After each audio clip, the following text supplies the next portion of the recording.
You're listening to the Kiwi Tripsters Travel Podcast. Brought to you by Abercrombie & Kent, pioneering experiential luxury travel since 1962. Buckle up and take off every fortnight to spectacular destinations as we share the inside word on all things travel. Whether you're into luxury travel or tripping on a budget, whether it's river cruising or foodie trips, we've got you covered with top tips and tricks so you can have an awesome travel experience. Tune in with Apple Podcast, Spotify, Stitcher, or iHeartRadio, and be sure to like and share this episode so everyone can get a taste of all things travel. And now, on to the show with your hosts from Christchurch, New Zealand, Mike Yardley and Chris Lynch. Hi there, thanks for joining us. I'm Chris Lynch. And I'm Mike Yardley. Great to have you aboard. Right, we're going to talk about eco-friendly travel. Now, before you groan and moan, this is interesting because we understand, obviously sustainability is the growing dynamic. It's a powerful one too, and it is reshaping how we travel. But is air travel the big villain when it comes to global emissions? I say no. Mike, what do you say? I'm with you. I think it is overstated because the latest figures show the aviation industry is responsible for 2.5% of global carbon emissions. It's not exactly monstrous, but even if you do feel guilty about flying, very few of us actually do anything about it. Air New Zealand, they revealed recently that fewer than 5% of Kiwi travellers offset their carbon emissions. Now, Greta Thunberg may like to think flight shame is going to sweep the world and change our behaviour radically, but to date, reality says otherwise.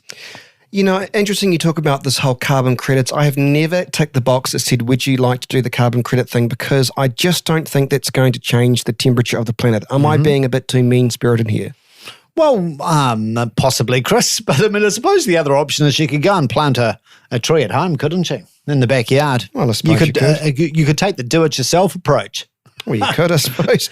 But let's be honest, there is not a decent alternative yet to the whole fossil fuel and the bad aircrafts, is there? I mean, what, are you going to get into electric plane anytime soon? Well, I think for the smaller aircraft like, your de Havillands and maybe Bombardier, some of those smaller aircraft that are used on provincial routes, they may be electric within 10, 15 years, but absolutely for your long-haul jet aircraft, for the foreseeable future, the brutal reality is they will be powered by fossil fuels.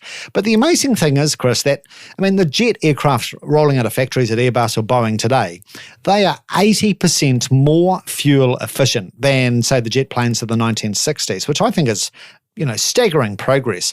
And both of those big aviation companies are absolutely committed to striking greater efficiencies. From Air New Zealand's point of view, who have been seen as a leader when it comes to sustainability, they themselves are conceding that there will be no major carbon-busting breakthroughs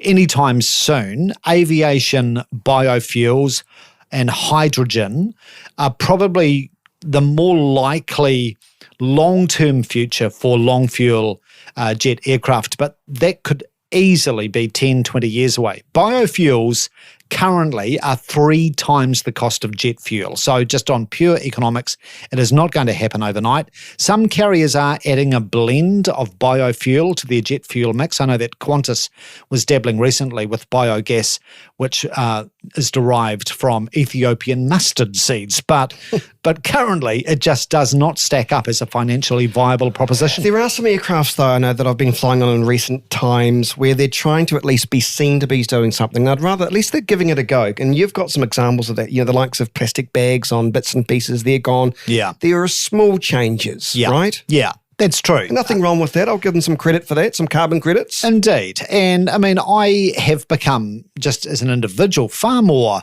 conscious of single-use waste. And there is a bit of a problem with our casual throwaway attitude to it. One-hit wonders on planes. They are under attack as such. Boarding a plane is a surefire way at the moment where you are just surrounded with a parade of single-use plastic. Some airlines are better than others. One of my worst experiences recently was on a flight from Bogota to Mexico City. So it was about a 2-hour flight, right? The plastic binge was just extraordinary. I thought I was swimming in plastic. My blanket was wrapped in plastic. The headset was in plastic. My cheese sandwich came in plastic, as did the bread roll, the packet of M&Ms, the plastic coffee cup. Then there was the water cup in plastic, the cutlery, the toothpick, the stir stick, all in plastic. And sin of all sins, I was even given a paper napkin by the flight attendant wrapped in plastic. So I was feeling, very guilty on the green front. And then the flight home you cancelled and you got a boat home, did you? Well, possibly, yes. Look, you've been very good, by the way, doing your research into the amount of plastic waste that is being generated in flight. Is it much? Well, according to the... Sort of. Yeah, there's certainly room for improvement because according to the International Air Transport Association, airline passengers alone generated over 6 million tonne of plastic waste globally in the past year, and only 9% of it was recycled. So that is a huge amount of landfill, and it can infiltrate the loneliest reaches of the planet, down the stomachs of deep-sea creatures and ultimately the human gut once it gets into the waterways in the ocean. In the past year, though, many airlines have started to ring in the changes. In New Zealand, with Air New Zealand, since October, those coffee cups you get on board are now made from plants, not plastic. And that's been rolled out both domestically and on their international network. And from September, plastic water cups were being transitioned to recyclable alternatives. That's an ongoing project.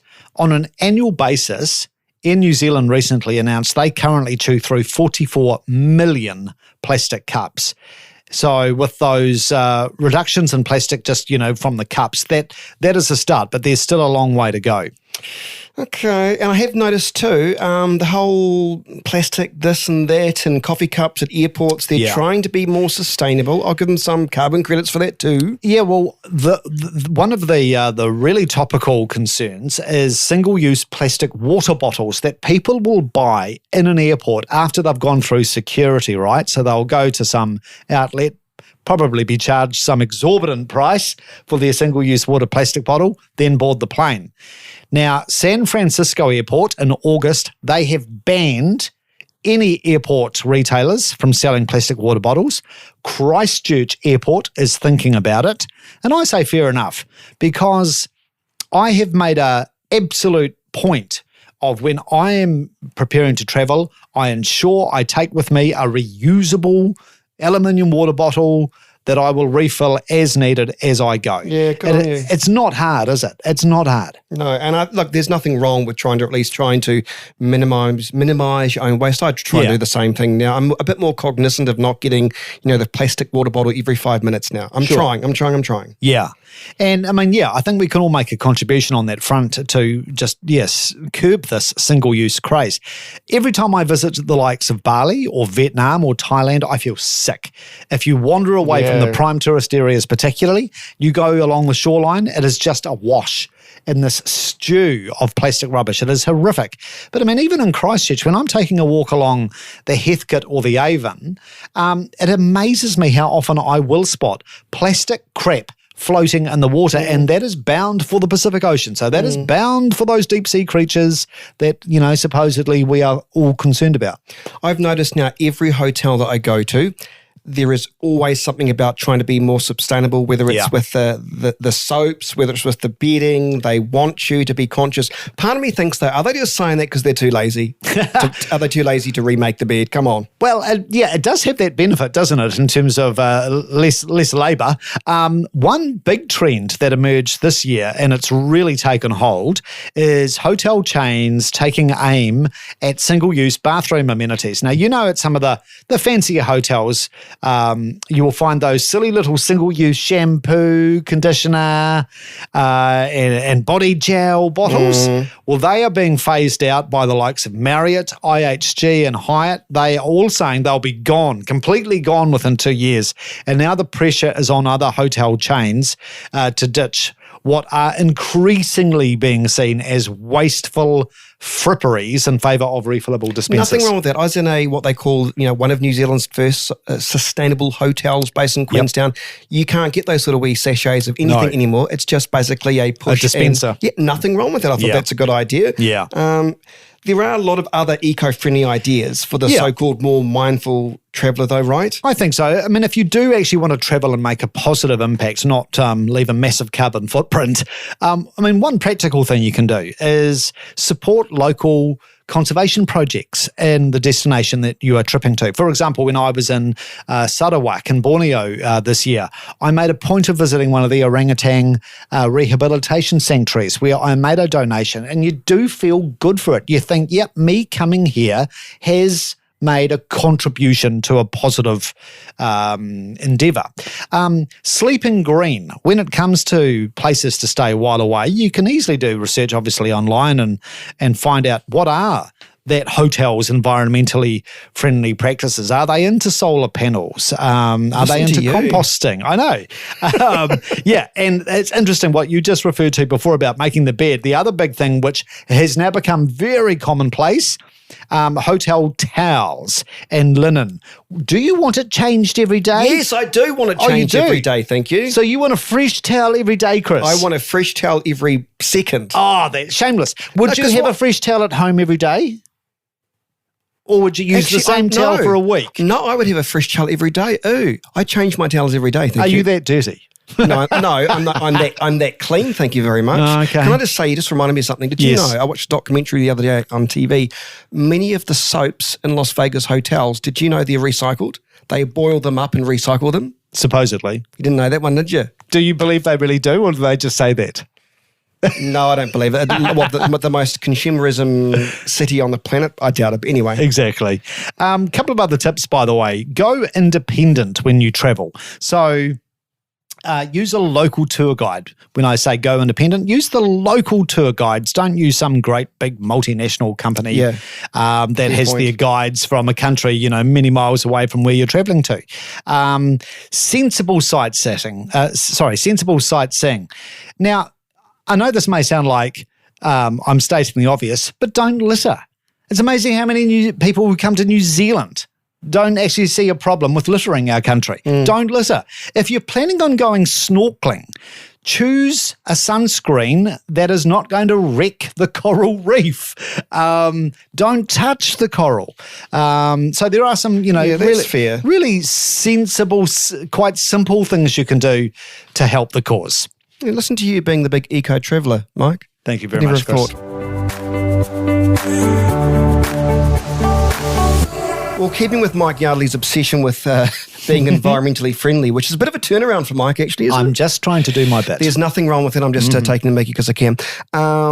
Because there are so many eco-friendly destinations now. Case in point, Denmark. Yes. And if you're heading over that way, there are plenty of good options to feel like you're a good traveller, right? That's true, yeah. I mean, obviously Copenhagen in itself is an incredible destination, but if you can tear yourself beyond the city, there are some fabulous day trip options, really short hops out of Copenhagen.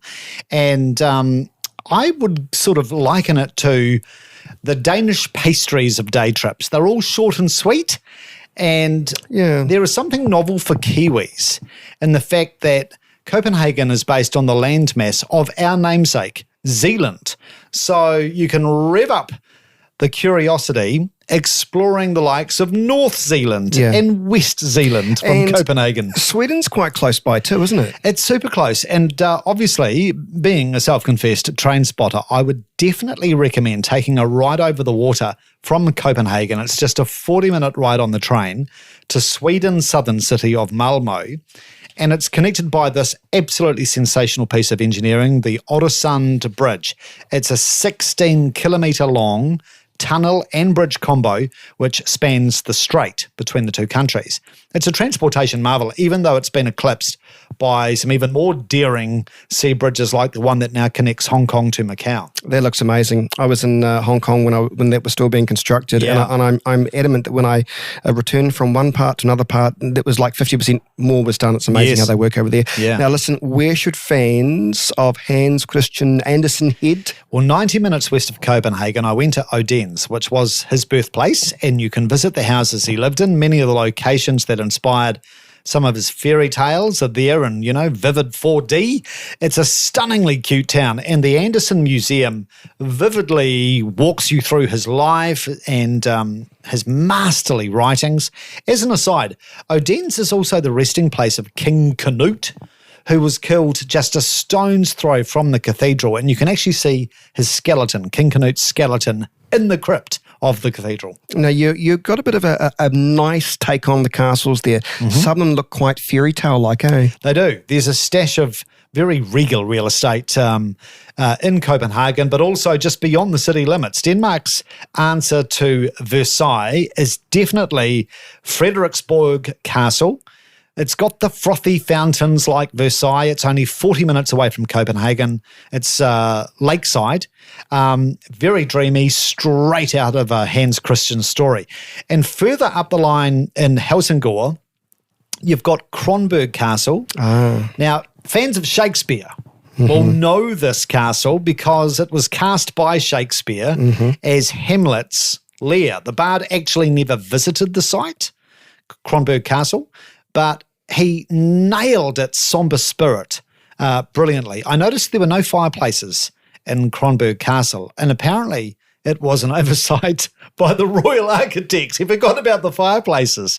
So back in the day, whenever the royals were in town and they were having a midwinter bash, they would march several thousand royal guards into the castle, and the troops' body heat did the trick in warming up the castle. You sure they weren't just cognizant of climate change? I was going to say, maybe it was just an eco-friendly answer, yeah. There are some good Viking haunts too. Yes, Roskilde, an absolute banger of a day trip. The Viking Ship Museum is right alongside Roskilde Fjord. And there were 5 old Viking ships that were deliberately sunk in the fjord 1,000 years ago to blockade the royal city of Roskilde. And amazingly, only 50 years ago, they salvaged these ancient Viking ships from the seabed. They're a staggering sight. Now, obviously, through the ravages of time underwater, they've incurred a bit of damage and a bit of erosion and so forth, but they have been reconstructed full scale in the museum. And you can also, at the museum, see boat builders today still building traditional Viking ships. Many are made to order, some probably for Christmas presents for very wealthy Germans and Russians. So they are the perfect gift for the man who has everything. From Roskilde with love. Hey, is that where the Danish royalty is entombed? Yeah, Roskilde is a really good day trip destination because the cathedral is the final resting place for so many of Denmark's monarchs. There's dozens of them inside the church. And some of the mausoleums are obscenely extravagant with enough marble to pave a small town. Yeah, I bet. The current Queen of Denmark, she actually recently had to sign off on the design for her final resting place. And it's been installed in the cathedral, but it's all behind curtains because, it won't actually be fully revealed to the public until she has passed away. But the design concept plans have been released, and it's sort of like this giant opaque glass eggshell that she's going to be laid to rest in. Very modern. Very odd. I think I'd prefer a marble crypt personally, other than, compared to an eggshell, but there you go. And just bury a hole. Yeah. Rail, that would be the best way to shoot to these spots, wouldn't it? Well, very eco-friendly, Chris. Yes. Good. And as I mentioned, short and sweet rides from Copenhagen to these places. The Danes certainly know how to run trains. They are spotless, they are zippy, they are reliable. And on the bigger trips across Denmark, you actually get complimentary coffee on board, which never goes amiss. So grab a ticket to ride and enjoy some Danish Day Trips. Nice. Now we've got, courtesy of Lonely Planet, the world's #1 travel guidebook brand, we've got a giveaway, Mike. Yes, if you want to be in the draw for a copy of Lonely Planet's latest guide to Copenhagen, and it does include some of the day trips I've mentioned, subscribe to or rate our podcast at Apple Podcasts, and your feedback will put you in the Lonely Planet draw. Good luck. We'd love to hear from you. Stay tuned. Kiwi Tripsters will be right back after this break. Abercrombie in Kent was born on safari in East Africa in the early 1960s. It's grown to become the world leader in luxury adventure travel. Now with 56 offices and more than 2,500 travel experts on the ground around the world, Abercrombie in Kent takes the world's most discerning travellers on exquisite journeys in more than 100 countries and all 7 continents. This is luxury travel redefined, taking you out of your comfort zone in exquisite comfort on handcrafted bespoke private and small group journeys and luxury expedition cruises. Talk to your travel agent, call Abercrombie in Kent on 0800 441 638 or visit abercrombiekent.co.nz.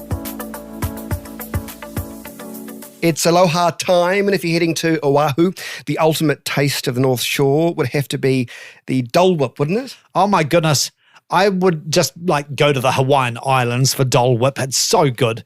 But yeah, if you want the whole town and country experience on Oahu, I reckon from Waikiki, grab a rental and take a drive through that red-earthed heart of the island to the North Shore, and just 10 minutes from the North Shore is the old Dole Plantation, home to Dole Whip, soft serve, pineapple-infused ice cream. It's outrageously divine. The only problem is the queues to get it, Chris, will just billow throughout the day. So it's a very good reason to leave Waikiki early and have a queue-free Dole Whip at 8 a.m. in the morning as a breakfast treat. Nothing wrong with it. And by the way, once you've finished with the queues and you speak to somebody, they are the friendliest people on the planet. Yes, they are fabulous, aren't they? I think they've obviously have a regular fill of Dole Whip themselves, which keeps them happy. Quite possibly. Yeah. The North Shore, I didn't realise this, they pioneered shaved ice, thank you very much. And there's an original store you can get to there as well. There is, yes. Now, I know this sounds like Indulgence City, but you've had your Dole Whip right at 8 a.m. Just head down the road.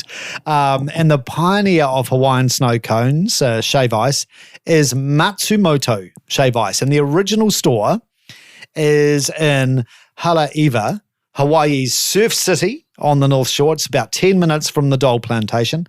It's got a really raffish, rustic charm, this fabulous town of Haleiwa. Lots of clapboard stores.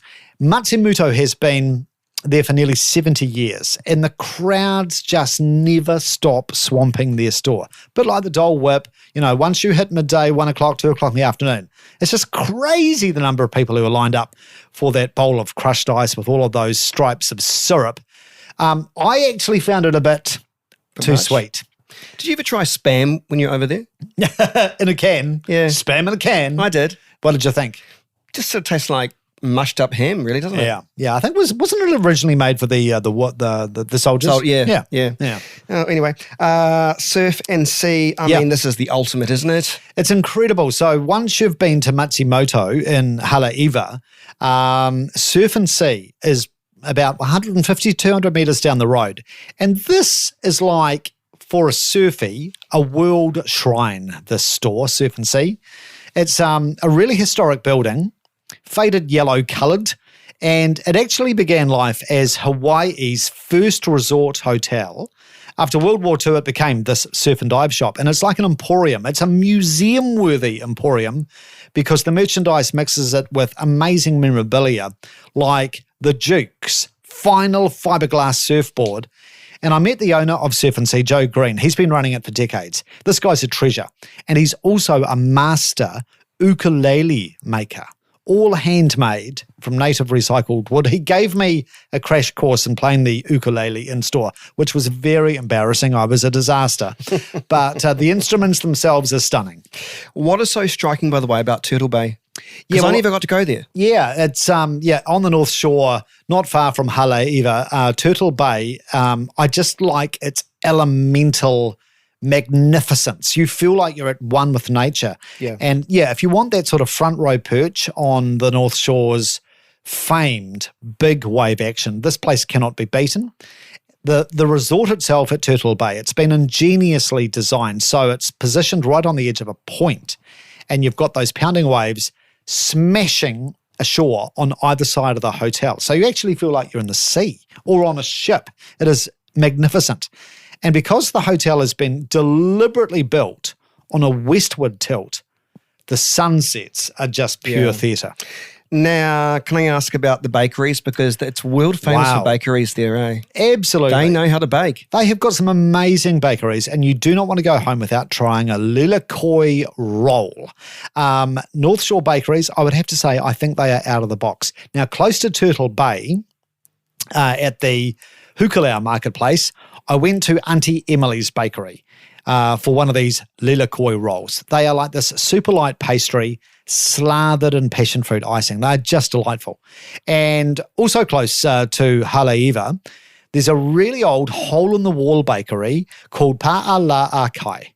And you'll want to sink your teeth into one of their freshly made snow puffies. I mean, even the name snow puffies sounds good. It makes you start to dribble, doesn't it? When I say snow puffy, I see Chris Lynch's dribbling. I feel like I need to go for a run. Well, they are flaky, buttery pastries, and they're stuffed with custard, and then they're topped with swirls of chocolate fudge. Oh, actually, can we talk exercise? Because there are some ways you can burn all this off, please. Thank you. Yes. Actually, before we do, can I mention one of the bakery? Yeah, go on. Ted's Bakery.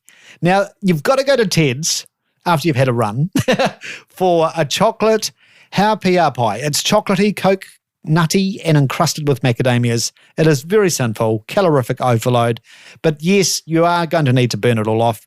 And I would suggest one of the best places to go, if you've had enough of the shoreline, Waimea Valley. It's very botanical. Hit the hills of Waimea Valley. Now, this is a not-for-profit botanical wonderland.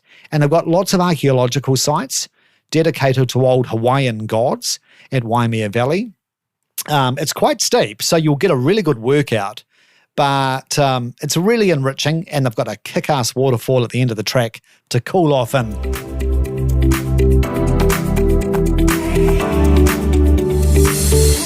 Right, let's head to Bendigo, a bit of a heritage city, isn't it? 90 miles from Melbourne. Wasn't Bendigo at one stage of its life rated one of the richest cities in the world? Yeah, absolutely, Chris. In today's dollar terms, over $30 billion worth of gold was extracted from 1851, when the gold rush started, through to 1954.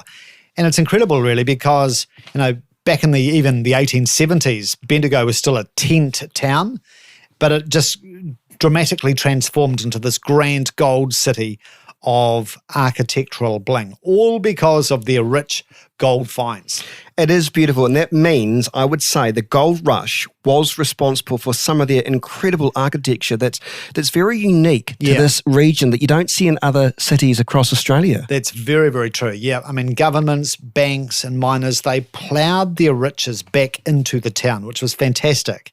And the architects at the time, in the late 19th century, were just given free rein to flaunt their flamboyance and their wealth. So they used a lot of stone, sandstone, bluestone and granite in the buildings. And in the 1880s, Bendigo was considered the richest city in the world, descending from the park when you're in Bendigo into Pall Mall. Even today, it is like walking onto the very best real estate of the Monopoly board in Pall Mall, and just the sweep of sumptuous architecture you see there is quite glittering. Didn't Myer, that department store, didn't it start there?